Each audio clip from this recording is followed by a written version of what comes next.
أعوذ بالله من الشيطان الرجيم بسم الله الرحمن الرحيم إن أكرمكم عند الله أتقاكم إن الله عليم خبير الحمد لله সূরা হুজুরাতের 13 নম্বর একটা আয়াত আমি পড়ে শোনালাম। এখান থেকে প্রয়োজনীয় কিছু কথা আমরা জানবার চেষ্টা করব অল্প সময়। আমা তৌফিক ইল্লা বিল্লাহ। আল্লাহ পাক আমাদের কাছে একটা সুন্দর তথ্য পেশ করলেন, আলহামদুলিল্লাহ বলি। সেটা হলো যে সম্মানী ব্যক্তি কারা। এখন ভোটের সেজন আছে, যারা ভোটে পাশ করবে ওরাই সম্মানী, যারা ভোটই দাঁড়ালো না তারা তো সম্মানই নয় দেখতেছি, ঠিক না? ভোটতেই যারা দাঁড়ালো না তারা তো সম্মানই নয়, আর ভোটে ফেল করলে আরও সম্মান নষ্ট। তাহলে আল্লাহ কি বলছেন? ইন্না আকরামাকুম ইনদাল্লাহি আতকাকুম, তোমাদের মধ্যে আল্লাহর কাছে সম্মানী ব্যক্তি কারা? কারা তোমাদের মধ্যে সম্মানী? যাদের সম্পদ বেশি আছে তারা না, যারা ক্ষমতায় বসে তারা না, যারা বড় ব্যবসা করে তারা না, যাদের অঢেল সম্পদ আছে তারা না, যাদের গাড়ি বাড়ি হুলস্থুল একেবারে সম্পদের, অনেক বড় চাকরি করে, অনেক বড় নেতা, এরা সম্মানী নয়। এটা সম্মান মর্যাদার কোনো মানদণ্ড নয়। সম্মান এবং মর্যাদার মানদণ্ড হলো তোমাদের মধ্যে ধনী হোক কিংবা গরিব হোক, যদি আল্লাহর ব্যাপারে তাকওয়ার নীতি অবলম্বন করে, তাকওয়ার নীতি, তাকওয়া যদি ভেতরে থাকে তাহলে সেই লোকটা সম্মানী। তাকওয়া, একজন ফকিরের মধ্যেও যদি তাকওয়া তৈরি হয় তাহলে সেই ফকিরের সম্মান রাজা বাদশার চাইতে বেশি। একজন মুসল্লির মধ্যে যদি তাকওয়া তৈরি হয় তো ইমাম মুয়াজ্জিনের চাইতেও তার সম্মান বেশি। তাকওয়া হলো দুই ধরনের। প্রথম দফা হলো আল্লাহর ভয়ে কবিরা গুনাহ ছেড়ে দিবে, এটা হলো তাকওয়ার 50 ভাগ, অর্ধেক অংশ। এখন কিন্তু তাকওয়া পুরো হলো না।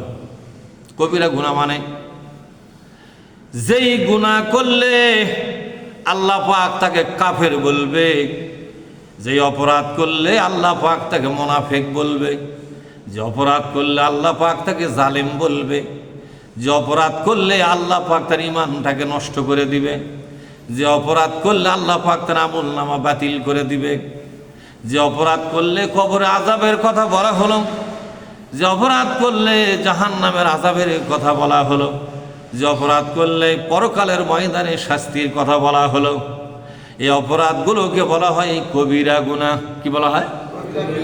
কবিরা গুনাহ। এই কবিরা গুনাহ ছেড়ে দিতে হবে কার ভয়ে? আল্লাহর ভয়ে।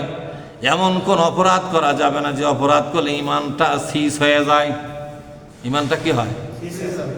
যেমন কেউ যদি সুদের সঙ্গে সম্পর্ক থাকে তার ঈমানটা শীষ হবে, ঈমানটা নষ্ট হবে, তাকে কাফের বলে ঘোষণা করা হবে। সুদের সঙ্গে সম্পর্ক থাকবে যাদের, তাদের নামাজ হবে না, রোজা হবে না, যেহেতু ঈমানটাই তার শীষ করে নেওয়া হবে। কি হবে জোরে বলুন? কিন্তু আল্লাহ পাক যে ব্যক্তির কাছ থেকে ঈমানটা শীষ করে নেবেন, ঈমানটা ভেঙে দিবেন, সে লোককে বলে বলে দিবেন নাকি? আল্লাহ বলবে নাকি বান্দারে আমি তোর ঈমানটাকে ভেঙে দিলাম? বলবে? আল্লাহ ঠেকা পড়ছে না? আমি আশা করবি যে আমি তোর আল্লাহ হই, তুই যে অপরাধ করিস তোর ঈমানটা ভেঙে দিলাম, এরকম কথা বলবে? কে ভাই বলবে? তো লোকটা বুঝবে কেমনে? এই বুঝগুলো নেওয়ার জন্য আল্লাহর কোরআন আয়াতগুলো আমাদের পড়াশোনা করতে হবে। আল্লাহর কোরআনই বলে দিবে আমাদের অবস্থানটা কোথায়। লাকদ আনজালনা ইলাইকুম কিতাবান ফিহি যিকরুকুম আফালা তাকিলুন। সূরা আম্বিয়া কি সূরা? 21 নম্বর সূরা আম্বিয়া 10 নম্বর আয়াতে আল্লাহ বলছেন, তোমাদের কাছে একটা কিতাব পাঠালাম, ওই কিতাবের ভিতরে তোমাদের পরিচয় তুলে ধরেছি।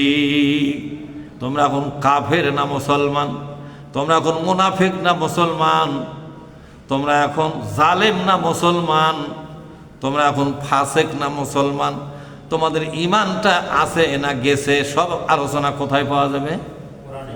জোরে বলুন। তোমাদের ঈমান যদি থাকে সেটাও তোমরা খুঁজে পাবা কোরআনে। কি বোঝা গেল?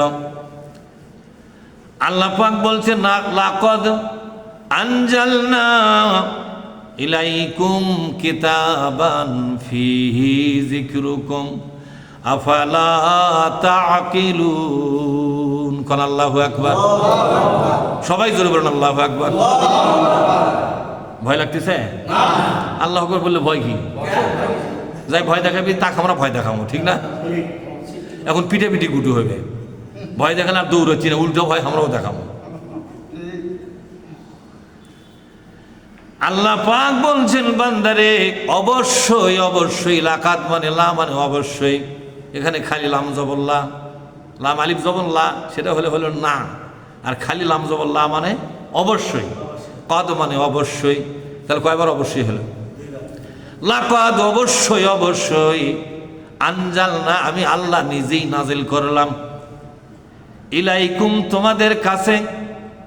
এখানে দুনিয়ার সমস্ত মানুষের কথা বলা হলো, নবী রসুল থেকে শুরু করে সাধারণ জনগণ সকলের জন্য আল্লাহ সম্বোধন করে বললেন, ও দুনিয়াবাসী, মুসলিম হও অমুসলিম হও, আমি তোমাদের সৃষ্টিকর্তা হয়ে, তোমাদের মালিক ও বাদশাহ হয়ে, আকাশ ও জমিনের একচ্ছত্র মালিকানা আমি আল্লাহর হাতে, সেই মহাবিশ্বের মালিক হয়ে বলে দিলাম, আমি তোমাদের সকলের কাছে একটা কিতাব কিন্তু পাঠাইয়া দিলাম। সুবহানাল্লাহ বলে।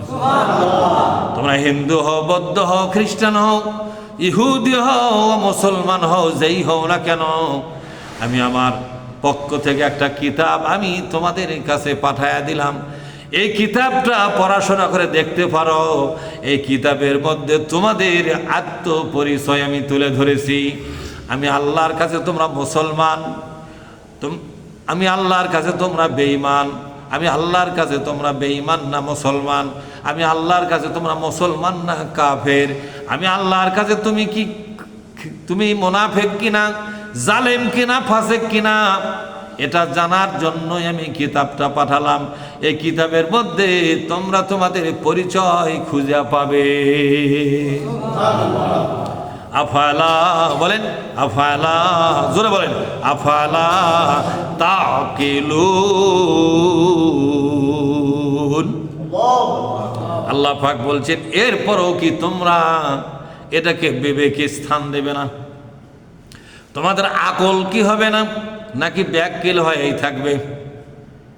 এখানে বলা হলো, এ কোরআনের জ্ঞান অর্জন যারা করবে না তারা হলো জাত ব্যাককেলের জাত। কে বলেছেন?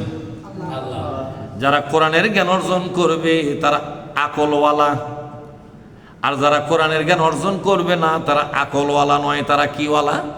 ব্যাককেলওয়ালা। তারা কিওয়ালা? ব্যাককেল। আমরা ব্যাককেল বলি না, আকলওয়ালা, ব্যাককেলওয়ালা। তা আল্লাহ পাক বলছেন, আমার কোরআনটা পড়ে পড়ে দেখো, তুমি আর ইমানটা এখনো আছে না, তোমার কাছ থেকে সিজ করে নেওয়া হয়েছে, ইমানটা আছে না, ভেঙে গেছে, মুসলমানিত্ব আছে না, নষ্ট হয়ে গেছে, কোরআন তোমাকে জবাব দিয়ে দিবে। সুবহানাল্লাহ বলেন। আল্লাহ পাক বলছেন, ও বান্দা, ক্ষমতায় গেলেই যে সম্মানী হওয়া যায় তা কিন্তু নয়। ফেরাউনও কিন্তু ক্ষমতায় ছিল, ছিল কিনা? তাহলে ফেরাউন কি আল্লাহর কাছে সম্মানী বান্দা নাকি?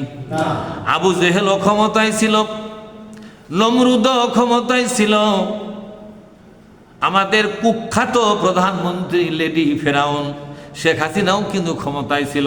ছিল কি ছিল না? ছিল। শেখ মুজিবুর রহমানও ক্ষমতায় ছিল। বর্তমানে নরেন্দ্র মোদী ভারতের প্রধানমন্ত্রী, সেও কিন্তু ক্ষমতায় আছে। ক্ষমতা থাকলেই তাকে সম্মানী লোক বলা হয়।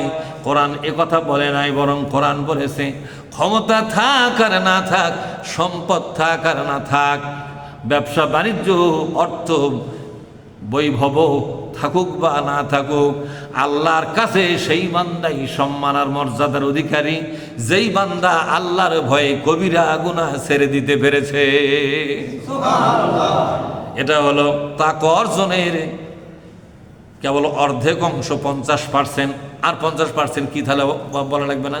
আর 50% হলো যে ব্যক্তি আল্লাহকে পাওয়ার জন্য, জান্নাত পাওয়ার জন্য, কবরের শান্তি পাওয়ার জন্য, পরকালের 50,000 বছরে আল্লাহ পাকের আরশ আজিমে থাকার জন্য আল্লাহর দেওয়া ফরজ ইবাদতগুলো, আল্লাহর দেওয়া ফরজ ইবাদত হুকুমগুলো যথাযথ সম্মান মর্যাদা সহকারে আদায় করতে পারিবে।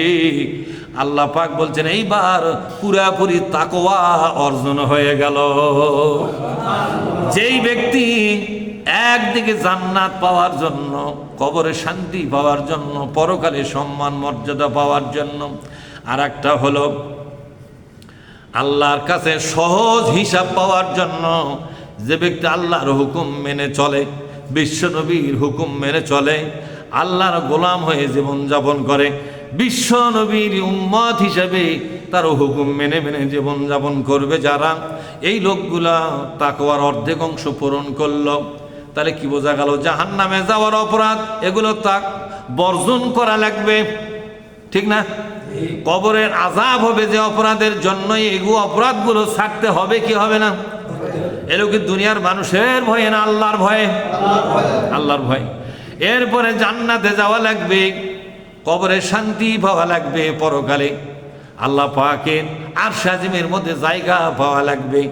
এই আশায় তাকে ফরজ ইবাদতগুলো, আল্লাহর হুকুমগুলো মেনে মেনে চলতে হবে, রাসূলুল্লাহর হুকুম অনুযায়ী তার জীবন চালাতে হবে। আপনি নামাজ পড়বেন আল্লাহর নবীর তরিকায়, ঠিক না ঠিক? নামাজ যদি আল্লাহর নবীর তরিকায় না হয়, এই নামাজ কি কবুল হবে? কথা কন নাকি আপনারা? এই নামাজ কি কবুল হবে নাকি? জিকির আজকার যদি নবীর তরিকায় না হয়, এই জিকির কি কবুল হবে? পেশাব পায়খানা, খাওয়া দাওয়া, উঠা বসা, দাড়ি টুপি জুব্বা, হালাল হারাম খাওয়া দাওয়া সব কিছু বলেন তো কার তরিকায় হলে কবুল হবে? তাহলে এগুলো যদি আল্লাহ নবীর তরিকায় হলে কবুল হয়, তাহলে রাজনীতি কার তরিকায় হলে কবুল হবে? বিশ্ব নবীর তরিকায় রাজনীতি যদি করতে পারেন, রাজনীতিও কবুল হয়ে যাবে। যাবে কি যাবে না? কিন্তু নবীর তরিকায় রাজনীতি না করিয়া আপনি যদি বাংলাদেশের সলিমুদ্দির তরিকায় রাজনীতি করেন, তাহলে আপনার ঈমান আছে না গেছে? আপনার ঈমানটা ভেঙে গেল না এখনো মজবুত আছে? হয়তো বলবেন হুজুর রাজনীতি আর ধর্ম এক জিনিস নয়, এটা আপনি বলতে পারেন, কিন্তু বিশ্বনবীর জীবনীকে আপনি ভালোভাবে পড়াশোনা করে দেখেন। বিশ্বনবীর জীবনী ছিল 2 ভাগে বিভক্ত। জোরে বলেন কয় ভাগ? 1 ভাগ ছিল ধর্মীয় জীবন, আর একটা ছিল রাজনৈতিক জীবন। একটা কি ছিল জোরে বলেন? ধর্মীয় জীবন। বিশ্বনবী রাজনীতির জীবন আর ধর্মীয় জীবন। বিশ্বনবী কেমনে নামাজ পড়েছে, এগুলো ধর্মীয় জীবন। কেমনে রোজা করেছে, ধর্মীয় জীবন। কেমনে জিকির আজকার করেছে, ধর্মীয় জীবন। দাড়ি কেমনে রেখেছে, টুপি কেমনে পরেছে, মাথায় কিভাবে কাপড় দিয়ে তিনি টুপির কাজটা করেছেন, এগুলো ধর্মীয় জীবন। পর্দা পুশিদা, হালাল খাওয়া, হারাম ছেড়ে দেওয়া, এগুলো ধর্মীয় জীবন। এই ধর্মীয় জীবন বাদ দিয়া আরেকটা জীবন আছে, সেটা হলো রাজনৈতিক জীবন। বিশ্বনবী 10 বছর মদিনা নামক ছোট্ট একটি রাষ্ট্রের রাষ্ট্রপতি হিসেবে দায়িত্ব পালন করেছেন। এটা হলো তার রাজনীতির জীবন। নবীর প্রতি ঈমান যদি আনতে চান, তাহলে ধর্মীয় জীবনের উপরে আনবেন না, দুটার উপরই আনবেন। নবীর উপর পুরোপুরি ঈমান আনবেন না অর্ধেক আনবেন? কথা বল না কেন? তাহলে কি আপনি নবীর ধর্মীয় জীবনের উপর ঈমান আনবেন, রাজনীতির জীবন এটাকে অস্বীকার করবেন নাকি? কেউ যদি বিশ্ব নবীর তরিকা অনুযায়ী রাজনীতি না করে, সেই মুসলমানকে বলা হয় রাজনীতির ময়দানে নবীকে তুমি অযোগ্য হিসাবে মনে করো, ঠিক না? রাজনীতির ময়দানে নবী যোগ্য না অযোগ্য? এই বাংলাদেশের সলিমদ্দি কলিমদ্দি যে রাজনীতি নেতা আছে, এরাই বেশি যোগ্য না নবী বেশি যোগ্য? আল্লাহর কোরআন কি রাজনীতির ময়দানে যোগ্য না অযোগ্য? সুতরাং আমার ভাইয়েরা, আপনারা যদি বিশ্বনবীর তরিকা অনুযায়ী রাজনীতি না করেন, তাহলে বিশ্বনবীকে অস্বীকার করার কারণে আপনার ইমানটা সিজ করা হবে, ইমানটা ভেঙে যাবে। ভাঙ্গা ইমান নিয়া কোনোদিন আপনি ইবাদত আল্লাহর দরবারে কবুল করাতে পারবেন না। ভাঙ্গা নৌকা নিয়া যেমন সাগরও পাড়ি দেওয়া যায় না, ভাঙ্গা ইমান নিয়া কবর এবং হাসরও পাড়ি দিতে পারবেন না। অত বড় হাজার হাজার মাইল দূরের ফুল, সেরাতের ফুল, এগুলো পার হতে পারবেন না। ইমানই যখন ভেঙে যায় তখন আর কিছুই থাকে না। কথা ঠিক না ঠিক? এরপরে আল্লাহ পাক বললেন, ওগো নবীজি বলে দাও দুনিয়াবাসীকে আমার কোরআন দিয়া বুঝাইয়া দাও, আমি আল্লাহ ঘোষণা দিয়েছি তাকওয়া অর্জন না করা পর্যন্ত আমি আল্লাহর কাছে তোমার সম্মান আর মর্যাদা তৈরি হবে না। তাকওয়া অর্জন হলো জান্নাত পাওয়ার আশা, ইবাদত শুরু করো। জাহান্নাম থেকে বাঁচার জন্য তুমি অপরাধগুলো ছেড়ে দাও। দুইটা কাজ যখন একসাথে করবেন তখন আপনার তাকওয়া পূর্ণ হয়ে গেল।